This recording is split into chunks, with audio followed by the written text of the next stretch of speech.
আল্লাহুম্মা সাল্লি আলা মুহাম্মাদি ওয়া আলি মুহাম্মাদ সাল্লাল্লাহু আলাইহি ওয়াসাল্লাম।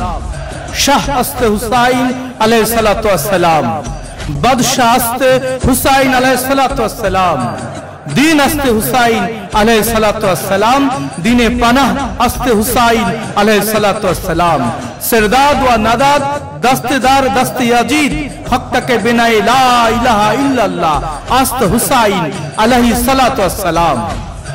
दीन एवं दुनियार सम्राट बादशाह हलेन माওলা হুসাইন আলাইহিস সালাতু ওয়াসসালাম। আল্লাহর দ্বীন হলেন মাওলা হুসাইন আলাইহিস সালাতু ওয়াসসালাম। দ্বীনের মুক্তি হলেন মাওলা হুসাইন আলাইহিস সালাতু ওয়াসসালাম। তিনি দিয়েছেন মাথা, দেননি হাত ইয়াজিদের হাতে। সর্বোত্তম সর্বশ্রেষ্ঠ সত্য হচ্ছে এই যে লা ইলাহা ইল্লাল্লাহ স্তম্ভ হলেন মাওলা হুসাইন আলাইহিস সালাতু ওয়াসসালাম। আল্লাহুম্মা সাল্লি আলা মুহাম্মাদি ওয়া আলি মুহাম্মাদ সাল্লাল্লাহু আলাইহি ওয়াসাল্লাম।